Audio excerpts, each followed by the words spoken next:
Hey folks, Tim here. I just wanted to preface this episode by acknowledging that April is Sexual Assault Awareness Month. So, with that in mind, this episode is going to be covering sexual assault with Dr. Lisa Smith. And I guess it goes without saying, but I'm going to say it anyway, that this is going to need a trigger warning.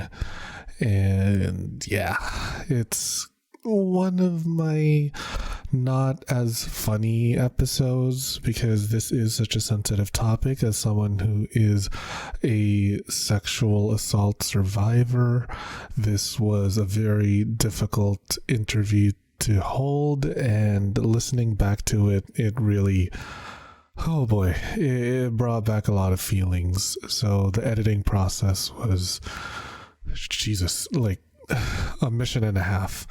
But if you have the emotional capacity, the stomach to listen to the statistics, the stories that we cover, please do.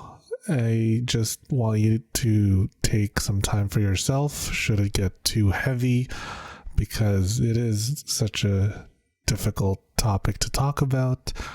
But it is also a very important topic that we need to have this conversation. So yeah, like, I don't know what else to say other than thank you so much for your continued support.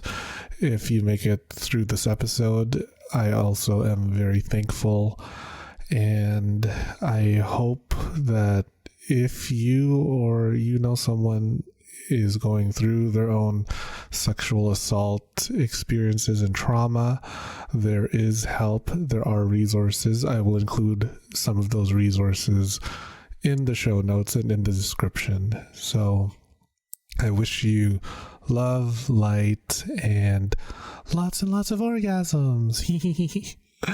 Anyways, without further ado, let's start the show. The Sex Ed with Tim podcast is recorded on the traditional territory of many nations, including the Mississaugas of the Credit, the Anishinaabe, the Chippewa, the Haudenosaunee, and the Wendat peoples, and is now home to many diverse First Nations, Inuit, and Métis people. We acknowledge that Toronto is covered by Treaty 13, signed with the Mississaugas of the Credit, and the Williams Treaty, signed with multiple Mississaugas and Chippewa bands. You're listening to Sex Ed with Tim.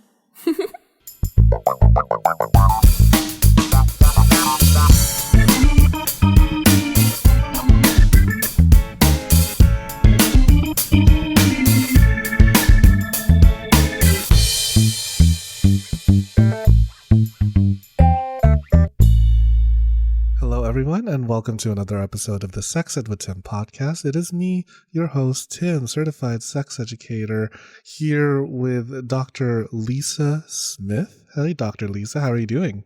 Hi, how are you? Thank you so very much for having me on today to talk about such a sensitive topic.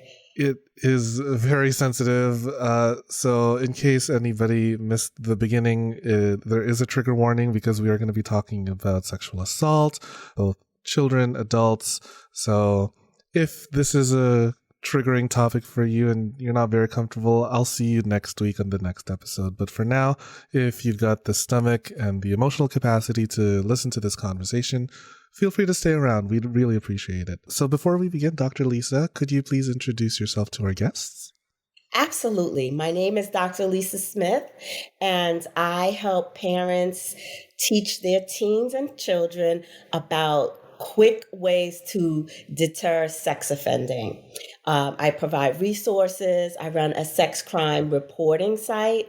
In addition, I am a professor of hypnotherapy and have worked with people suffering from abuse for over 20 years. Now, why this specific area, did you choose to concentrate your practice on? Because the statistics don't lie. 1 in 4 girls, 1 in 6 boys. There's 4 girls in my family and 3 have been sexually assaulted. And so it's personal for me. And I kind of stumbled into it because when I was getting my master's, I was working with welfare to work mothers who were going back to work, and they were going to school as well. And they had lots of trauma. And so, even though that wasn't my specialty at the time, I was helping people manage their trauma. And so I had to learn because I wanted to make sure that they had a safe space, but also that so that they could work through their trauma with me because of course trauma is a process. It doesn't happen overnight. And I wanted them to learn to be healthier because some people get stuck. That's right. That's right. Now, on the topic of sexual assault, I the first thing that comes to mind is rape and like forced intercourse. But I know that sexual assault is more than just that. There's other ways that it can present itself. What are some of the other ways that sexual assault happens? Well, people like to put it in sexual assault. Since 2013, the crime reporting did not only included rape, right? So we have molestation, which is groping and inappropriate touch.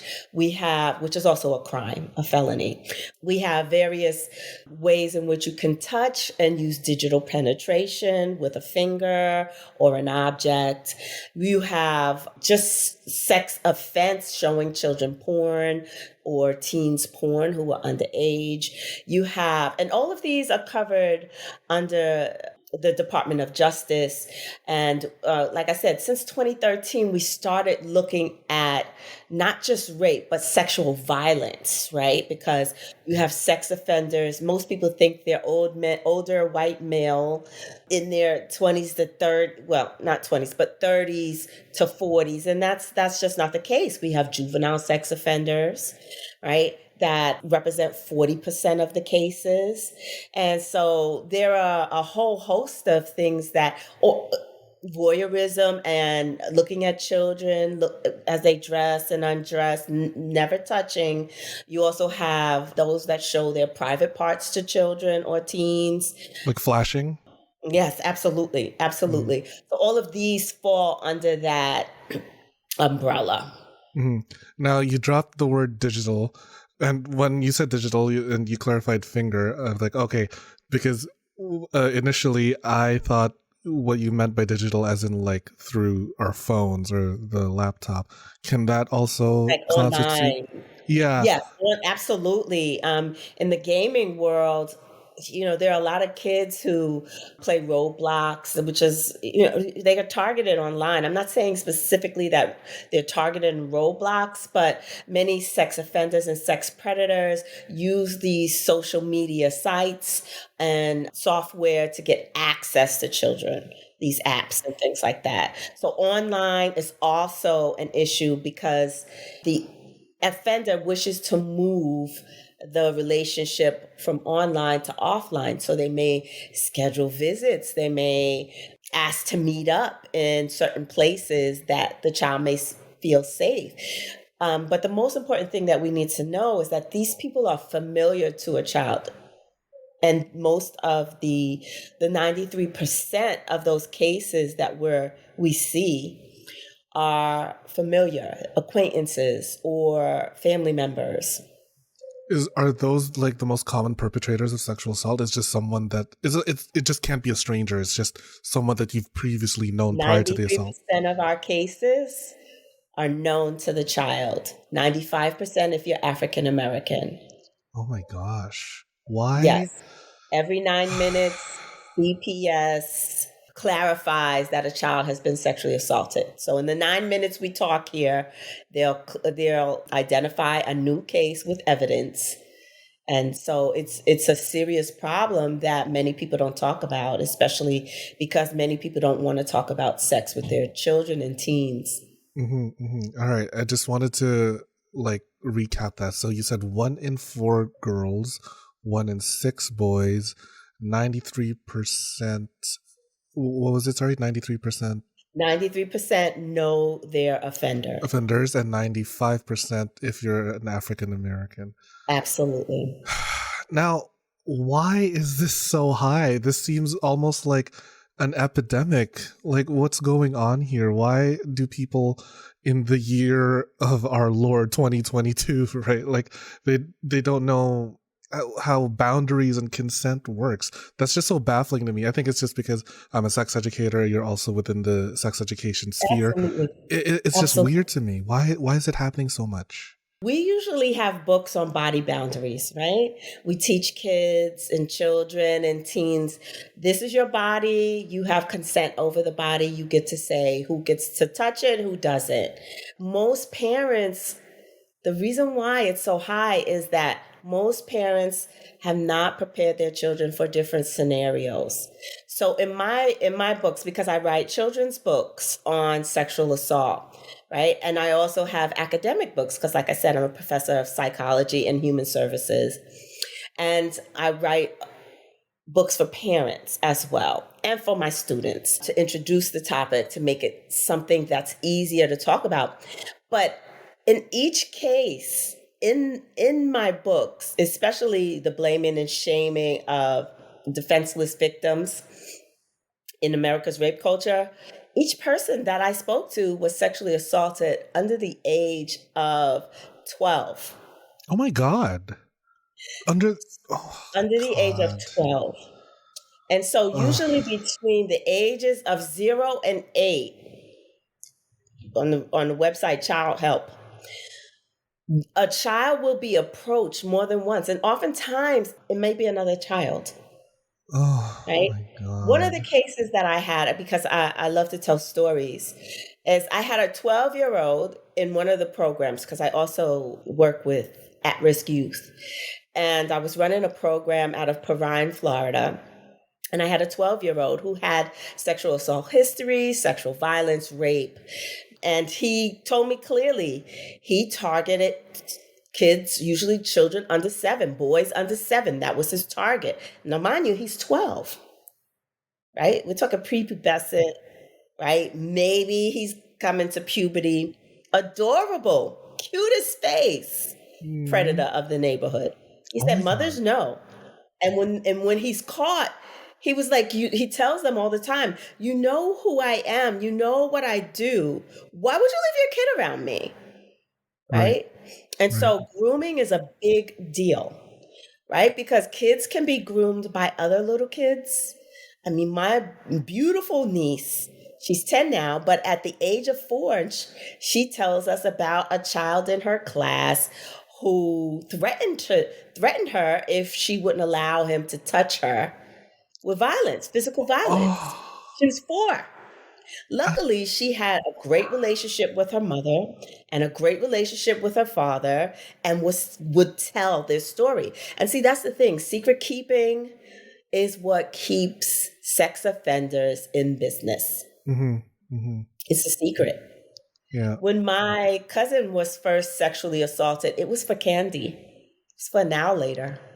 And What? here's the thing, many sex offenders don't often pay up after they get what they want.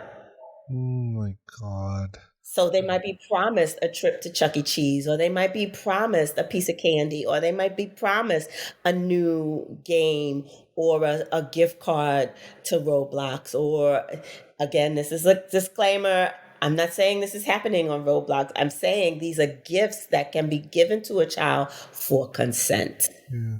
At least give me some money if Gift you're gonna giving do is it, a you know? big deal when we talk about grooming, and Yeah. very often the family is groomed, Mhm. right? Mhm.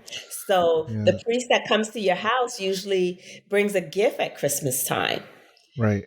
And Thanksgiving and Christmas time are coming fast. Yeah. And this is generally when we see family visiting, cousins can visit, older cousins come into your room at night, right? And grope, molest, penetrate, right? But I want to ask you,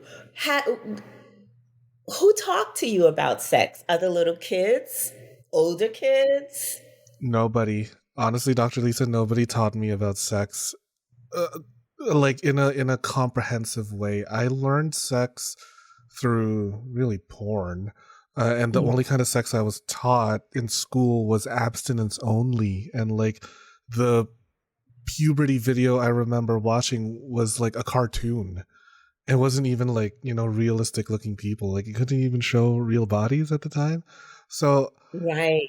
it's so hard for me when I was younger to vocalize what was going on with my body, or or how to report something that when someone did something to my body.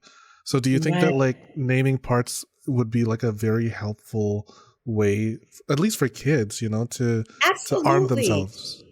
Absolutely. So when you name the body parts, then the child has information to say, okay, someone touched me here. But if you're not having a conversation with them about inappropriate touch, then some children think it's natural. I have a case right now where um, a woman, well, she was sexually assaulted by her stepfather, and because her mother had experienced sexual assault by her family members, they thought it was normal.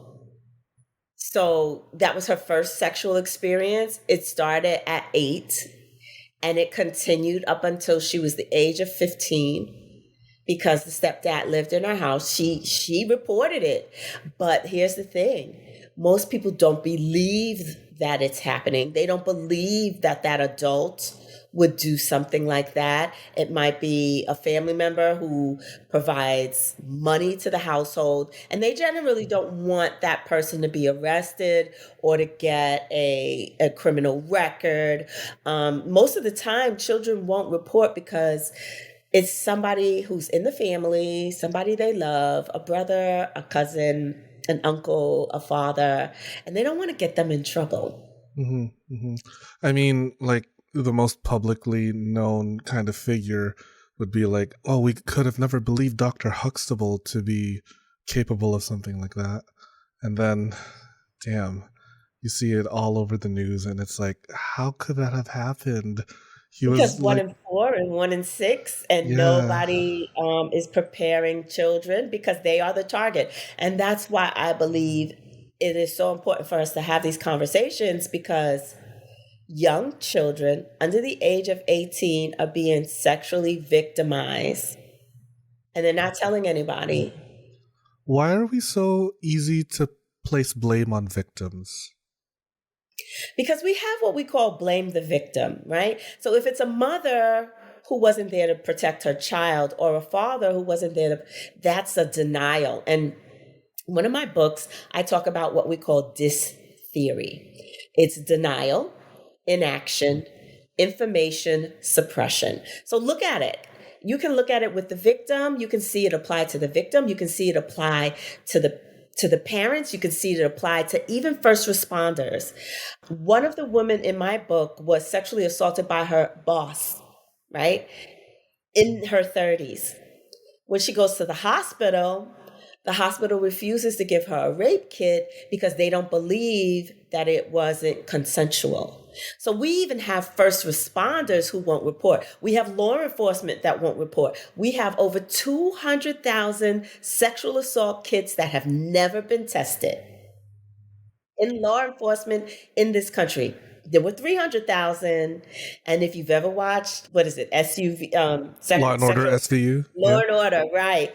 Yeah. It was Maritza, I think her name is, who got a foundation together to get these rape kits tested. Many of them are 30 years old. So we have actual evidence that says this person was sexually assaulted, but law enforcement and prosecutors decide whether the money is necessary to go test that, right? And put it into Codex, which is a FBI data collection where we can identify other cases of rape and sexual assault. And so here's the thing.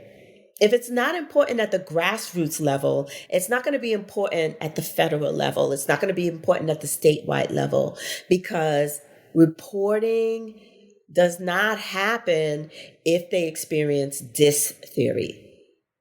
Denial, parents deny.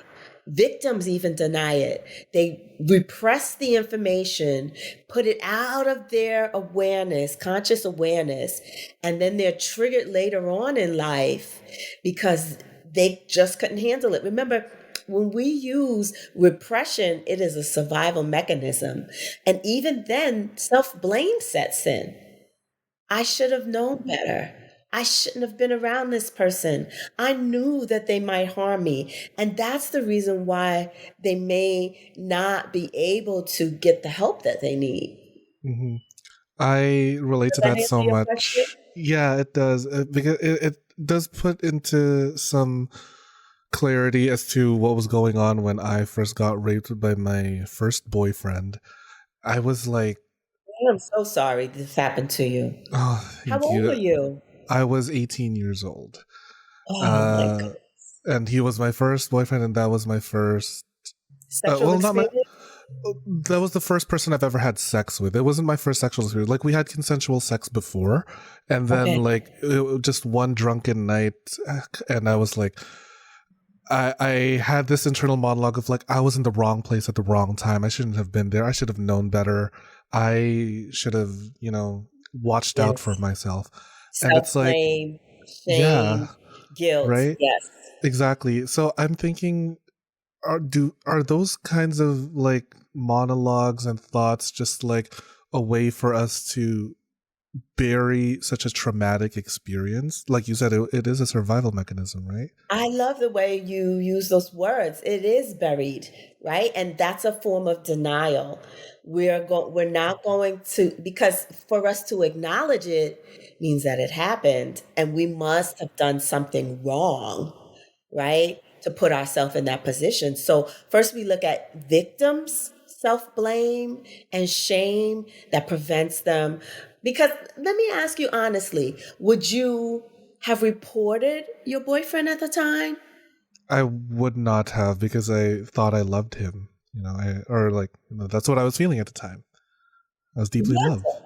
You Yeah. loved him. Do you know there are a large number of people whose first sexual experience was violent and it I, was someone they yeah. loved Mm-hmm. Mm-hmm. and they wouldn't have reported them, which is the Mm-hmm. reason why reporting is so low. Five out of, well, 5 out of 1,000 will be prosecuted because Oh people my won't gosh. report. And Right. I'm gonna be honest with you, I completely understand why you wouldn't have reported your boyfriend because you loved him, Mm-hmm. Mm-hmm. right? And we want to see the good in people who we are in relationships with, Yeah. right? And unfortunately, they don't tell you, people disappoint us all the time. It doesn't matter whether they're loved ones or friends or coworkers. People disappoint us all the time, but they don't give us the tools of how we address that trauma and how it affects our mental health. Mm-hmm. And so let me ask you another important question. I know you're Yeah. interviewing me, but I have No, another it's fine. question. It's fine. I like it. I like it. How did that affect your future relationships? Almost immediately after the rape happened, I dropped out of college and then went on to pursue a career as a sex worker. And Wow. I did that for 4 years. And that's kind of how I was processing it. And it was later through therapy where I discovered that the only reason I was in sex work was because I was trying to find my sense of self-worth as a person Mhm. through sex, as in like the monologue goes something like, if I am a sexually pleasing person, then that means I'm a good person because people still find me attractive. Mm. People still want to have sex with me. And that was kind of like my subconscious trying to heal from the sexual Protect you. assault. Yeah, exactly. Absolutely. So Well, let's be clear. That's not sexual assault. That is straight on rape, right, yeah, right? rape. Right? It's sexually violent, but it's still rape. Let's Exactly. call it what it is, right? I was fully We don't raped. want to put any more painting over it. We want to expose it, open up, and deal with it, right? Exactly, yeah. So And self after worth is a big deal. It's a big deal exactly after rape. Yeah, because I thought that I was like worthless, and I just felt like now what?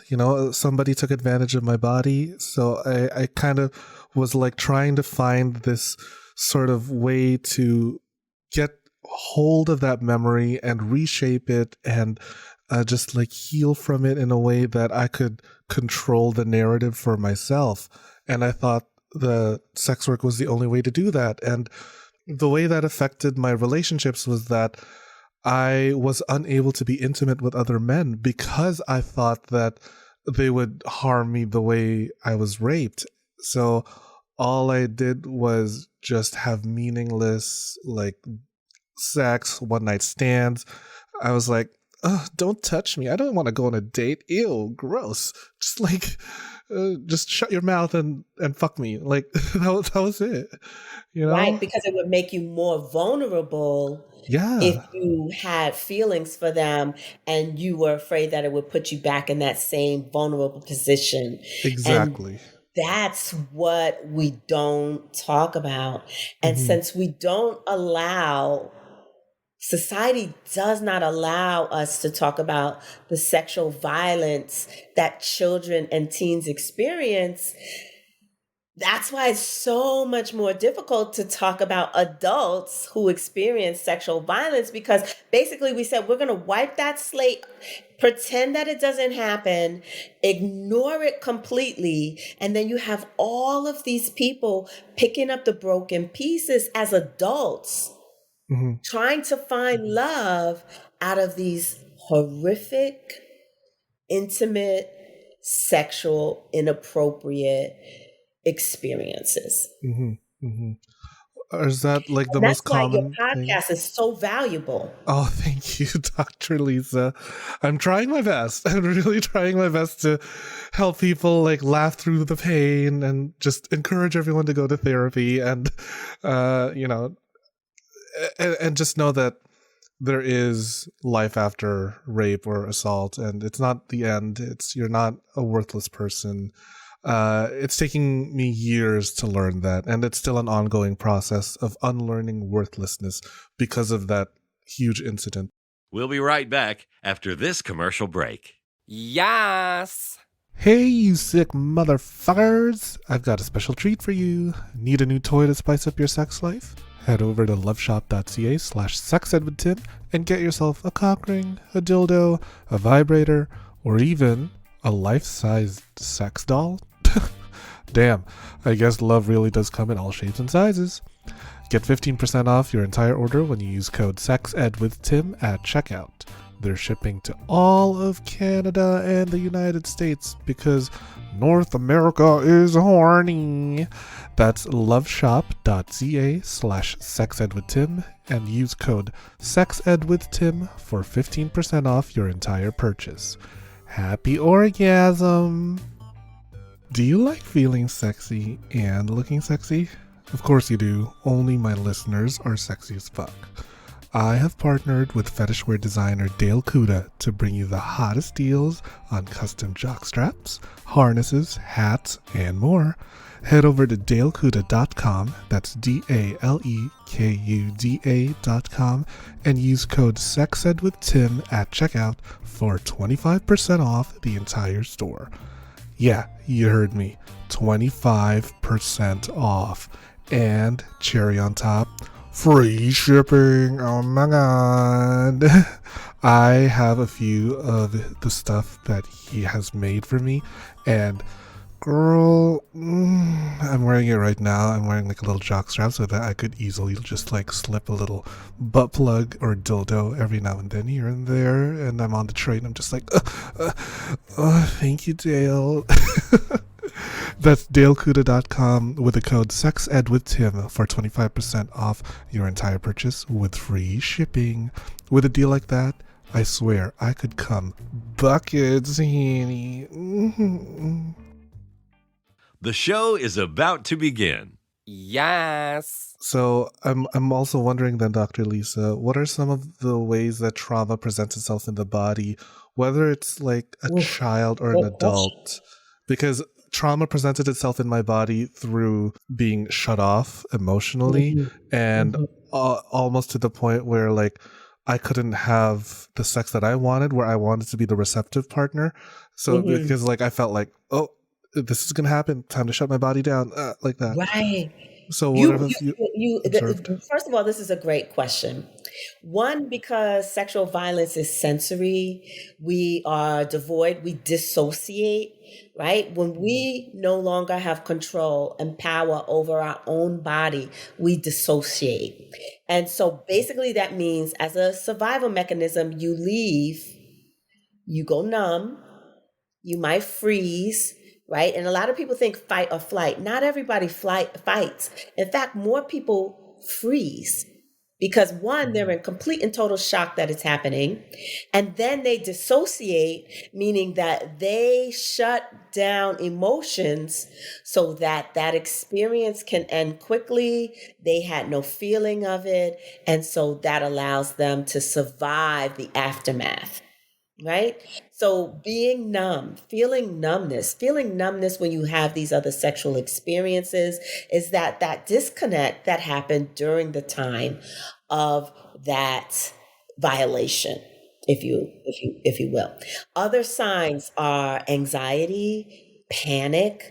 And so we don't often know the triggers. And I tell people all the time, they are sensory. It might have been the perfume or cologne the offender was wearing. It might have been the food you just had during the date that then led to the sexual victimization. It might have been the music that was playing in the background. You hear that song again and it takes you right back there. And so you find yourself being triggered, and it doesn't matter where, your body starts to fight again or shut down.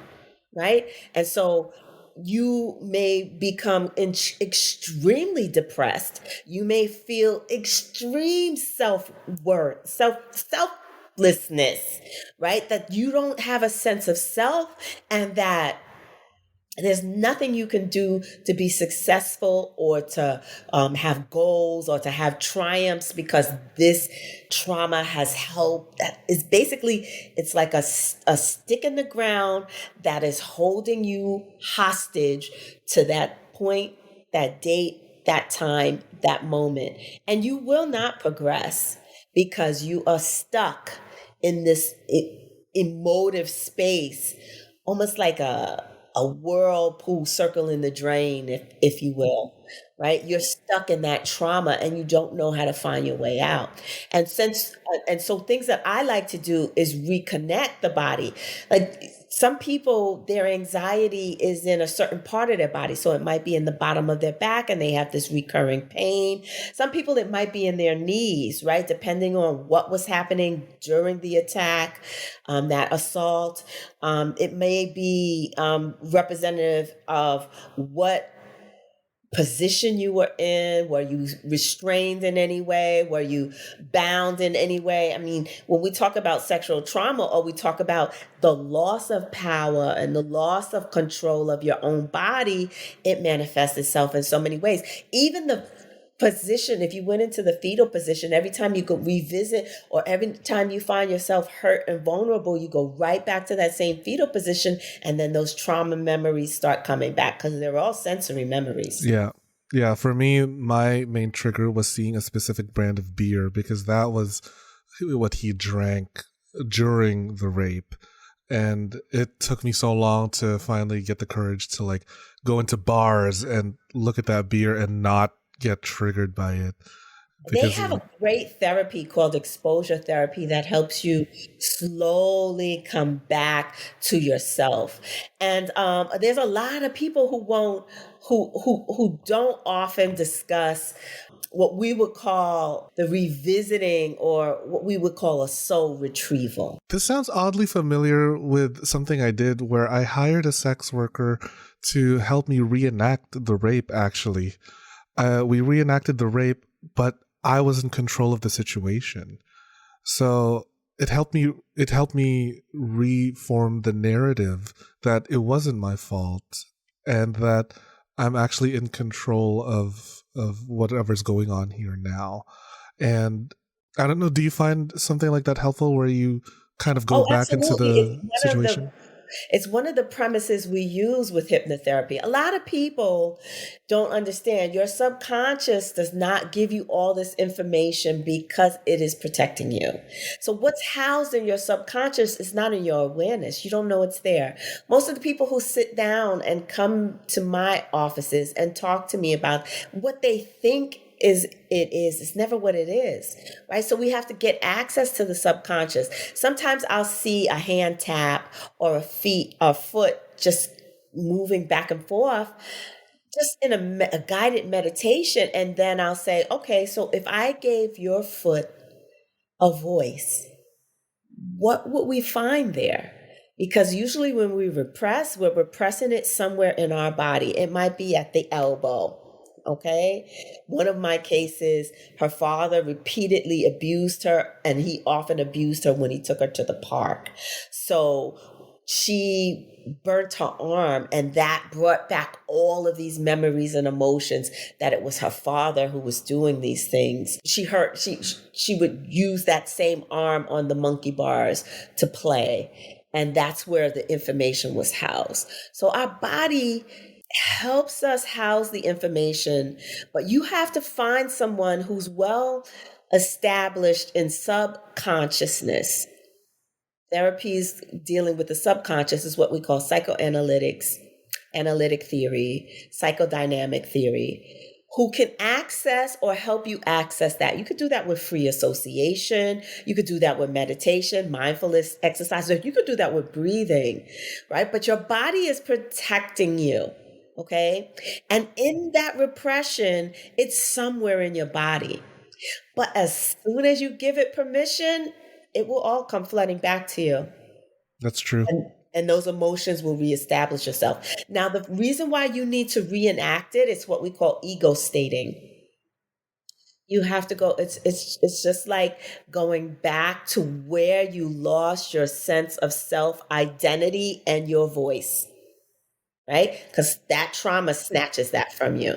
You have to go back to where you lost it to put it back, because the scenario in your head replays it as a victim. But if we empower you in that space, help you look at the trauma outside of yourself, you can use the words that you might have wanted to use in that trauma that you couldn't use. We give you back that voice. Mm-hmm. And that helps the healing. Right. I remember the moment in therapy where I as a 28-year-old went back to my 18-year-old self and told him that this is not your fault, that you are loved and you are worthy of intimacy and consensual sex, and you're so much more capable of all these things. You had a great therapist. They knew exactly what to do. Yeah. He is a big... Yeah, he's a big fan of using internal family systems where we look at the parts that make us who we are and see which are in disharmony or needs regulation. And then we saw that the unhealed 18-year-old Tim was causing 28-year-old Tim to be anxious all the time, to have temper tantrums and be easily pissed off. Yeah. Mm-hmm. And I never drew that, because somebody bumped my shoulder on the train and I would automatically clench my fist. I never really connected that to my fist is a great sign of trauma.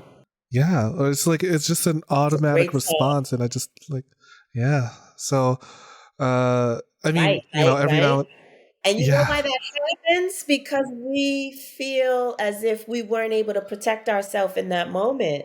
So the way your therapist was able to go back to the trauma allowed you to tell the 28-year-old self to tell the 18-year-old, I'm always here and I will protect you to the end. This is not going to be like what we saw at 18. I am here. I'm your protector. I will make sure that you are safe. Yeah. I never thought of it that way. That's so beautiful that we actually have the power to do that for ourselves, and it's all in us. That's so But didn't they tell us we are God Yeah. in our own body, and we have Yeah. this creative agency that allows us to heal ourselves, right? I know.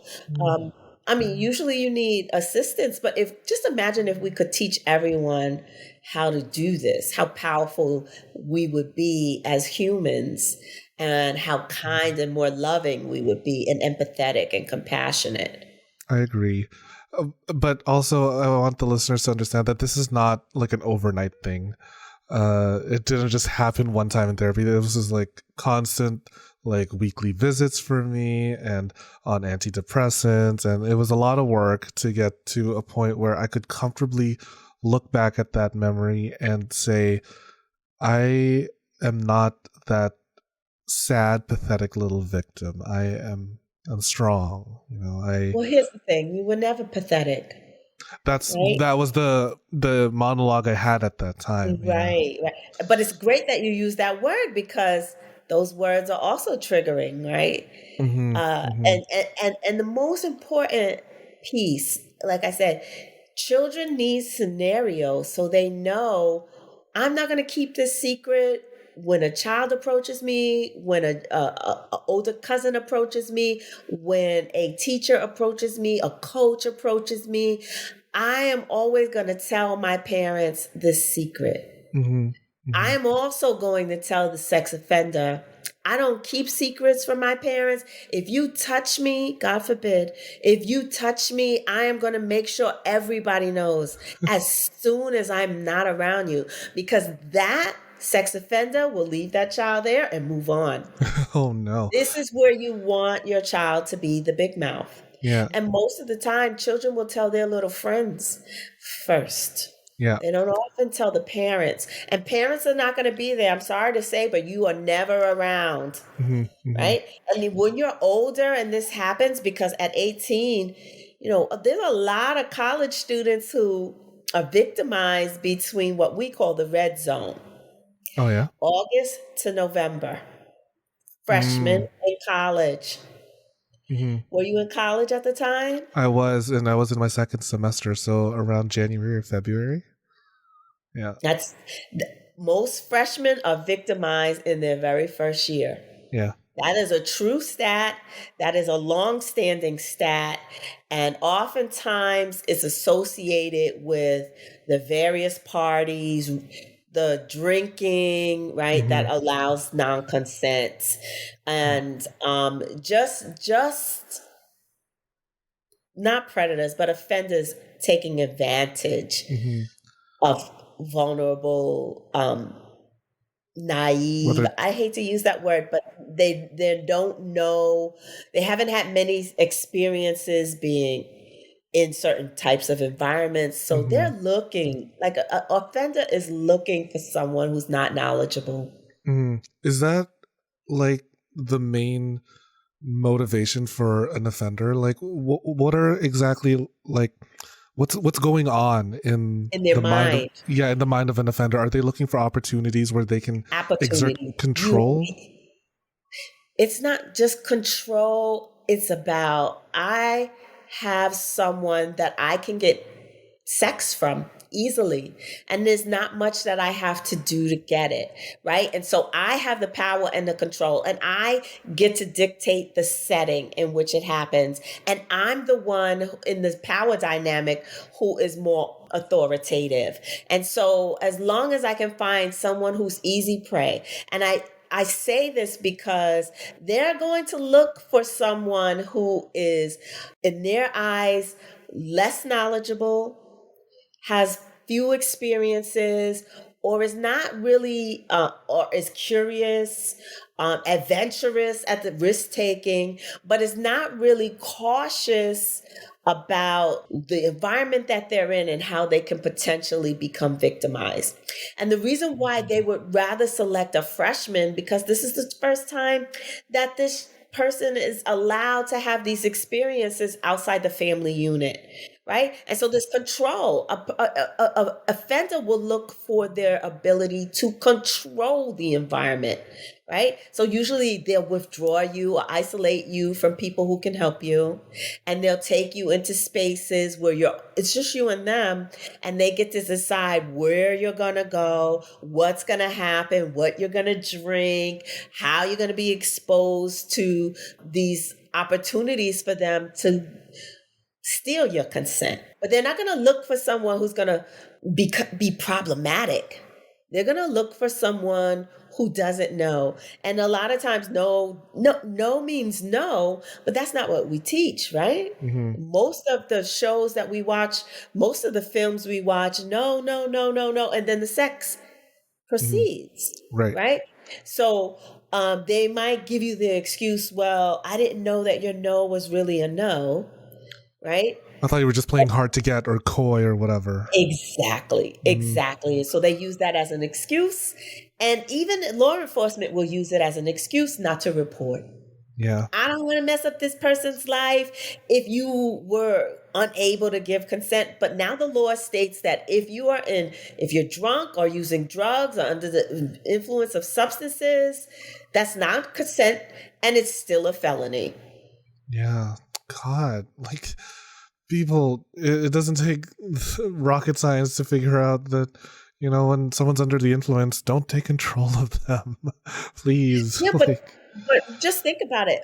People want to have sex. They want to have sex.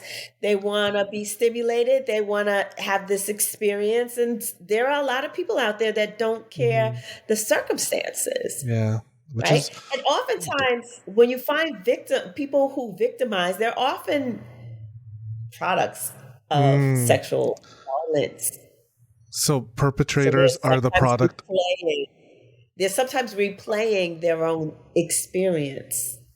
Okay. So is that like, because I always thought that was a bit of a misconception that perpetrators are like the product of their own trauma, and like that happened to them. They were the victim in the past. Now they're the perpetrator in the present. Is that true? Right. And so each one has a choice, right? Okay. So for example, one of the cases that I had, and one person in my book, at 5 years old, he was victimized by his cousin. His cousin played a game with him. She was 11 years old, all under 12 now. And it was molestation, groping, bringing him to the point of orgasm, right? But he didn't really know what it was. He's 5. Grandma goes outside to go shopping. They're at home together. They play this game. So he is 8, and then he grows to 12, and he's simulating these exact same games he used to play with his cousin. This is not unlikely. This happens very often to victimized children. And here's the thing. Oftentimes, victimized children will look for the same prototype of the offender or predator. So their boyfriends or girlfriends become they might have the exact same hair. They might have the exact same facial structure. They might have the same build as their offender. And it's not uncommon for girls who were sexually assaulted at young ages to find husbands who look very similar to their offenders. Oh my gosh. That's great. That's a kink that we should be worrying about now. Oh my goodness. But like I said, if we can't have the conversation, if we can't teach children scenarios, if there aren't any teen books that tell young girls, another targeted group, that these scenarios are out there and we should be preparing them for when they're not in our homes, when they're not with their parents, because I guarantee you parents will not be around. And that teen girl goes out with her friends, and maybe she goes roller skating, or maybe she goes to a teen party, and somehow, some way, drinks end up in the, liquor ends up in the fruit bowl. The fruit punch. Right?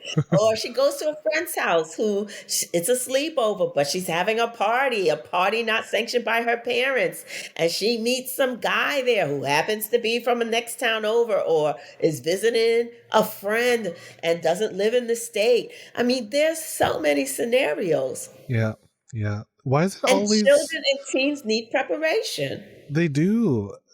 Like, I'm also just like wondering, why is it always majority men that are the perpetrators? Like, do they just have this weird sense of entitlement over people that that they're owed sex?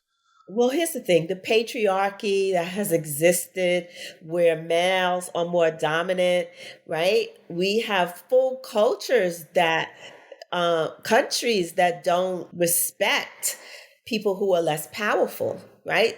Right? There's always, and so when we talk about the intersection of these groups, there's gender, right? We live in a male dominated society. That's not fake, that's truth, right? And up until 20 years ago, sexual harassment and sexual assault and sexual violence was not reported, right? And it often was carnal sex with someone who was a stranger.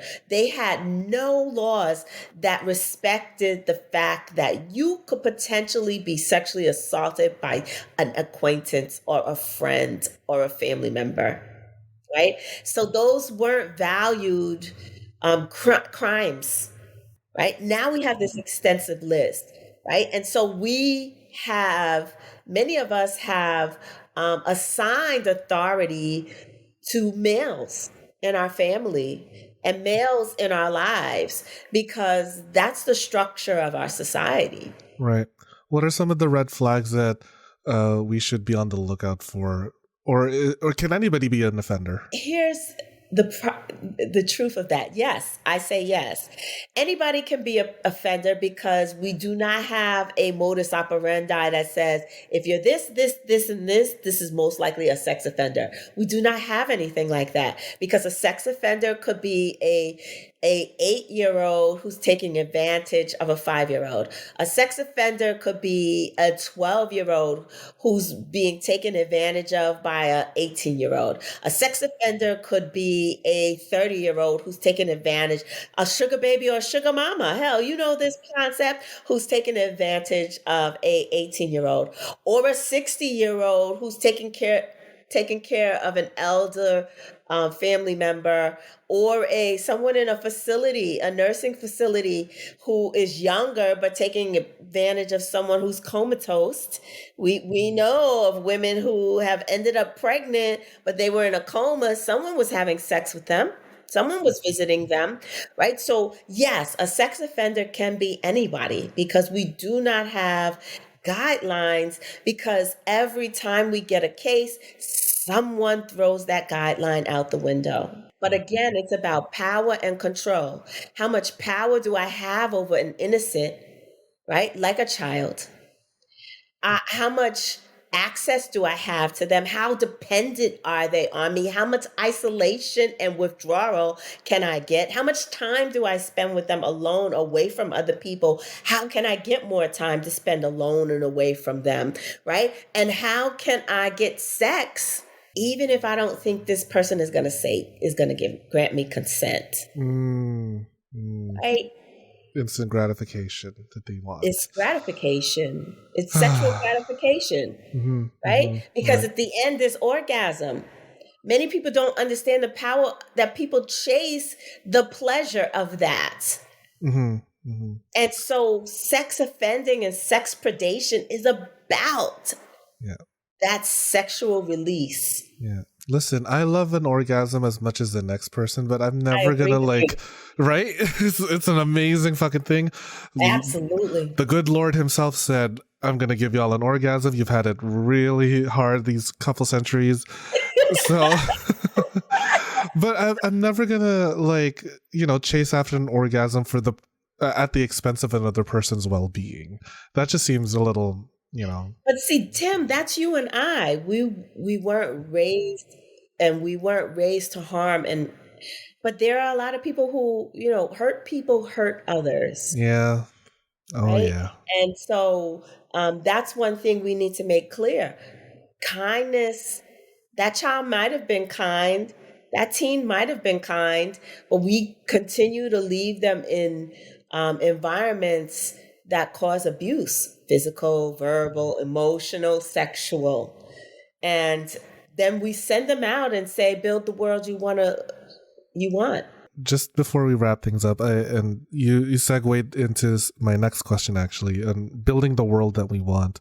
What can kids, parents, and just we as a society as a whole, what can we do to help reduce the number of these kinds of assaults and, like, hopefully live in a world where there's an absolute zero amount of sexual assault?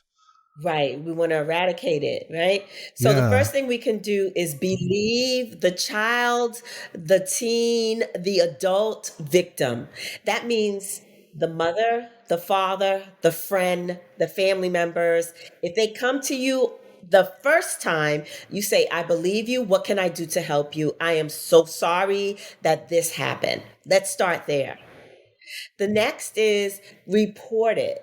Even if it is somebody you love deeply, if that child or that teen or that adult is coming to you, if you're in HR, if you're working on a college campus, believe them and report it immediately. There are mandatory reporters, teachers, coaches, anybody who is in contact with young children are mandatory reporters, nurses, doctors, ER, first responders, firemen, police. Now, many don't go to law enforcement. If you are in law enforcement and you're listening to my words, report it, write it up and investigate it. Demand the investigation, right? Don't think that this is not going to happen. We have more undetected offenders than we have those that are known.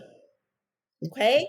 And then get them treatment immediately so they can start to deal with the trauma.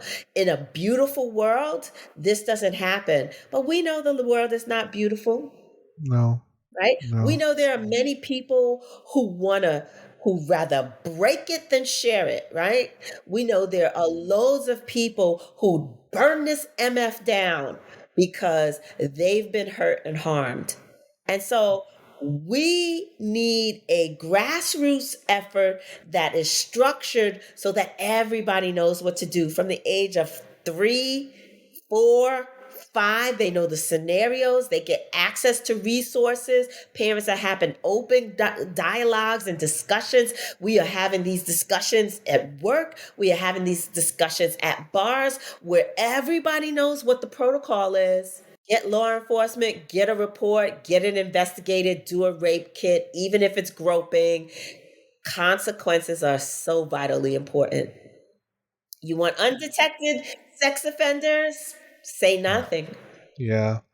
Those are very, like, difficult conversations. I'm wondering if you have any tips as to how to initiate very hard conversations like that. So to initiate it is, we have sexual assault month, right? Which is in April. But if you are someone who has been harmed, find someone you trust to tell your story to. The darkness needs light, and you need to release it. If you have not told your story, find a trusted friend. Hell, send me an Instagram that says, Smith, I want you to blast this out. I want to tell this story today. Give me your narrative. I'll put it on my IG. I will put it on my Facebook. I have no problems telling your story so that other people will understand and won't be harmed. But find someone, and more importantly, get treatment. Don't go 30 years. Yeah, please don't. Not like me.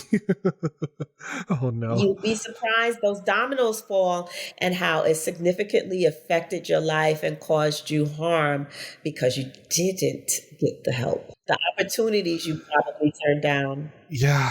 Oh my goodness. Just so many things could have happened had it been resolved at a much earlier stage rather than way into your The adulthood. ability to love is also Yeah. affected by that. Or to Yeah. have wonderful sexual experiences with someone you love. Oh, yes. Sexual identity is threatened and will remain threatened if you don't get the help and the healing. Yeah. So once you find someone to help tell your story And once the healing process begins, then great sex can start as well. Share and teach so that your story does not become someone else's reality. Oh, yes. Oh my gosh. I was about to ask you, do you have any final words of wisdom? I think that was it. Wow. that was really nice. Yeah, you share and teach. Know. Yes, exactly. So that they are armed and they will not be harmed.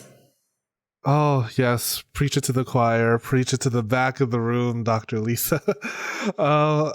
This has been such an amazing conversation, and thank you so much for sharing your time. And I was wondering, Dr. Lisa, do you have anything to plug, any resources for our listeners to go to? Absolutely. So my website, Right to Consent. You have the right to consent. Right, RIGHT, to consent.com. You can find my children's books there. They're for 5 to 9 year olds. You can find my adult books for parents. You can go to my IG account at Right to Consent. You can go to my Facebook at Right to Consent, or my Twitter at Right to Consent. You have the right to consent, and I have tips, resources about grooming, anything you need to know, especially adult victims.